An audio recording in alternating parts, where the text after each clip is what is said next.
Hello बच्चों, आज हम एडमिशन चैप्टर की कुछ इलस्ट्रेशन देखने वाले हैं। देखते हैं बच्चों ये इलस्ट्रेशन हमसे क्या पूछता है। तो बच्चों एक्स और वाई दो पार्टनर्स है एक बिजनेस में जो प्रॉफिट शेयर करते हैं 3:2 की रेशो में। हमें बच्चों उनके कैपिटल दे रखे हैं कि सारी एडजस्टमेंट करने के बाद उनके कैपिटल अकाउंट में इतना बैलेंस बचा था।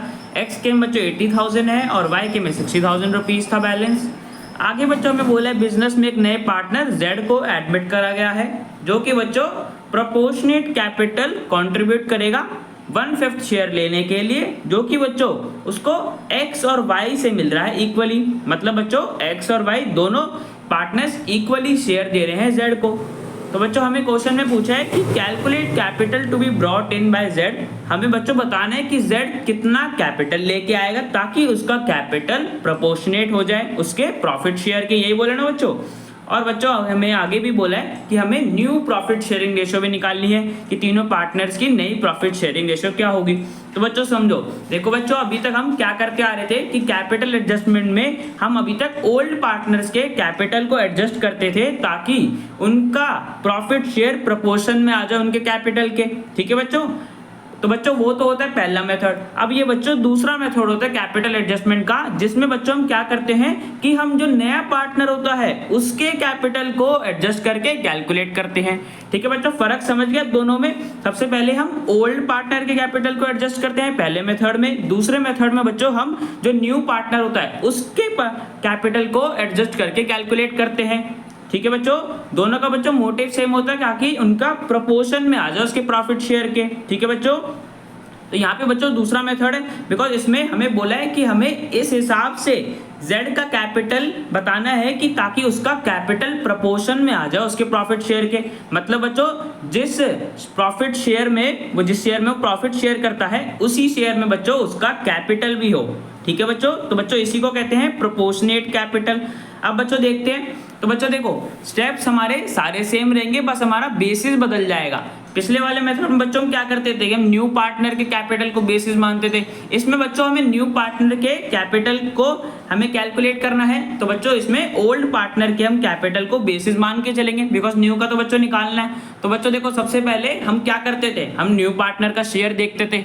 तो बच्चों देखो यहाँ पे हमारा ओल्ड पार्टनर है बेसिस, तो ओल्ड पार्टनर का शेयर देखेंगे। तो बच्चों देखो एक्स और वाई की फर्म थी बच्चों पहले जेड के एडमिशन से पहले, उसका बच्चों हम प्रॉफिट मान लेते हैं 1 कि एक्स और वाई की जो फर्म थी उसका पूरा प्रॉफिट शेयर था 1। उसमें से बच्चों उन्होंने 1/5 दे दिया जेड को जेड के एडमिशन पे। ठीक है बच्चों। अब बच्चों 1/5 देने के बाद एक्स और वाई के पास कितना प्रॉफिट शेयर बचा निकाल लेंगे बच्चों माइनस करके। तो बच्चों हमें पता चल जाएगा कि एक्स और वाई के पास कितना प्रॉफिट शेयर बचा 4/5। ठीक है बच्चों। तो बच्चों हमें दोनों पार्टनर्स एक्स और वाई का प्रॉफिट शेयर पता चल गया। अब बच्चों प्रॉफिट शेयर पता चल गया। अब हम बच्चों आगे क्या करते थे कि हम न्यू पार्टनर का कैपिटल देखते थे कि न्यू पार्टनर कितना कैपिटल लेके आ रहा है। ठीक है बच्चों। तो बच्चों अब देखते हैं कि हमारा तो बेसिस इस बार ओल्ड पार्टनर्स है, तो ओल्ड पार्टनर का कैपिटल कितना है जो कि बच्चों हमें क्वेश्चन में दे रखा था कि एक्स और वाई का एडजस्टमेंट के बाद इतना है। तो बच्चों ध्यान रखना सेकंड मेथड में हम हमेशा ओल्ड पार्टनर्स का एडजस्टेड कैपिटल ही लेंगे जो कि बच्चों हमें क्वेश्चन में दे रखा है कि एडजस्टमेंट के बाद इतना आया था। तो दोनों का बच्चों कैपिटल निकाल लेंगे, प्लस कर देंगे ताकि हमारे पास दोनों का कैपिटल आ जाए, एडजस्टेड कंबाइंड कैपिटल आ जाए दोनों का मिला के। तो बच्चों प्लस कर दिया, हमारे पास आ गया 1,40,000। ठीक है बच्चों। अब बच्चों देखो हमें दोनों पार्टनर्स का कैपिटल भी पता है, उनका प्रॉफिट शेयर भी पता है। तो बच्चों हम अपने फर्स्ट स्टेप पे चलते हैं जिसमें बच्चों हम क्या करते थे, टोटल कैपिटल निकालते थे ना न्यू फर्म के। उसमें बच्चों हम क्या करते थे कि न्यू पार्टनर के कैपिटल लेते थे और न्यू पार्टनर का प्रॉफिट शेयर लेते थे।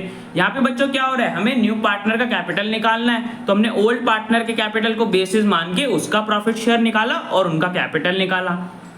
तो बच्चों सेम वही स्टेप लगाएंगे, हम मल्टीप्लाई कर देंगे जो टोटल हमारा एडजस्टेड कैपिटल था दोनों पार्टनर्स को, उसको बच्चों मल्टीप्लाई करते थे रेसिप्रोकल से करते थे ना। तो यहाँ पे बच्चों हमें रेसिप्रोकल करना पड़ेगा। 4/5 था बच्चों एक्स और वाई का शेयर, उसका रेसिप्रोकल कर दिया 5/4।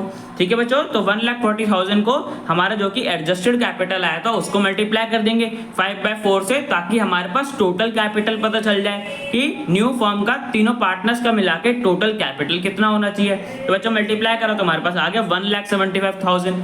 ठीक है बच्चों। अब देखो बच्चों, हमें न्यू फर्म का टोटल कैपिटल पता चल गया, मतलब तीनों पार्टनर्स का मिला के टोटल कैपिटल इतना ही होएगा 1,75,000। अब देखो बच्चों, हमें क्या बोला है कि जेड का हमें कैपिटल बताना है और बच्चों इस प्रोपोर्शन में बताना है कि उसका कैपिटल 1/5 शेयर के प्रोपोर्शन में आ जाए। तो बच्चों देखो, हमें टोटल कैपिटल पता है, उसका 1/5 पार्ट निकाल लेते हैं, तभी तो बच्चों हमारे पास प्रोपोर्शनेट कैपिटल आ जाएगा ना। तो बच्चों देखो 1,75,000 है, उसका हमें 1/5 प्रोपोर्शन में लेके आना है जेड के कैपिटल को, तो 1/5 से मल्टीप्लाई कर देंगे, तो बच्चों हमारे पास आ जाएगा प्रोपोर्शनेट कैपिटल। मल्टीप्लाई करा तो बच्चों हमारे पास आ गया जेड का प्रोपोर्शनेट कैपिटल 35,000। अब देखो बच्चों, जो जेड का ये कैपिटल आया उसी प्रोपोर्शन में ना बच्चों, जिस प्रोपोर्शन में उसका प्रॉफिट शेयर है 1/5, बिकॉज हमने 1/5 निकाला। तो बच्चों हमें क्वेश्चन में यही बोला था कि हमें जेड का प्रोपोर्शनेट कैपिटल निकालना है, इस रेशियो में बच्चों उसको लाना है। 1/5 शेयर में बच्चों बोला था ना, प्रॉफिट शेयर में हमें उसकी प्रोपोर्शन में उसे लेके आना है। तो बच्चों हमें कैपिटल यहाँ पे पता चल गया। ठीक है बच्चों, आगे बच्चों हमें बोला था कि न्यू प्रॉफिट शेयरिंग रेशियो भी निकालनी है। तो बच्चों ओल्ड रेशियो तो पता ही है, उसमें से हमें ये भी पता है कि Z ने इतना इतना शेयर मिला है X और Y से। तो बच्चों देखो, ओल्ड प्रॉफिट शेयर ये था X और Y का, उसमें से बच्चों उन्होंने 1/5 का हाफ निकालो बच्चों, 1/10 आ गया। 1/10 और 1/10, X ने बच्चों 1/10 दिया और Y ने 1/10 दिया, दोनों को बच्चों Z को 1/10 प्लस 1/10 मिल गया। ठीक है बच्चों, तो बच्चों देखो x ने 1/10 दिया था, तो x का 1/10 देने के बाद कितना प्रॉफिट शेयर बचा, माइनस कर देंगे, 3/5 माइनस 1/10। तो बच्चों हमारे पास x का न्यू प्रॉफिट शेयर आ गया 5/10। ठीक है बच्चों, ऐसे ही बच्चों y का निकाल लेंगे। y का बच्चों ओल्ड प्रॉफिट शेयर 2/5 था और उसने 1/10 दिया था z को, 1/5 का हाफ निकाला था हमने, माइनस करा तो बच्चों हमारे पास आ गया y का बचा हुआ शेयर और न्यू शेयर 3/10। ठीक है बच्चों, अब देखो बच्चों z का देखते हैं। z को देखो बच्चों 1/10 x से मिला और 1/10 y से मिला, तो बच्चों दोनों को प्लस कर देंगे तो हमारे पास z का न्यू प्रॉफिट शेयर आ जाएगा, उसे टोटल इतना शेयर मिला था 2/10। ठीक है बच्चों, अब देखो बच्चों हमारे पास x की भी हमें शेयर पता है, y का भी पता है, z का भी पता है, डिनोमिनेटर सेम है, तो यहाँ से हम अपनी प्रॉफिट शेयरिंग रेशियो निकाल लेंगे। तो बच्चों हमारे पास न्यू प्रॉफिट शेयरिंग रेशियो आ गई 5:3:2। तो बच्चों हमें यही बोला था न्यू प्रॉफिट शेयरिंग रेशियो निकालने के लिए, और कैपिटल बोला था निकालने के लिए प्रोपोर्शनेट कैपिटल, तो बच्चों वो हमने निकाल दिया। ठीक है बच्चों, तो बच्चों क्वेश्चन हमारा कंप्लीट हो गया। अब बच्चों मिलते हैं नेक्स्ट वीडियो में।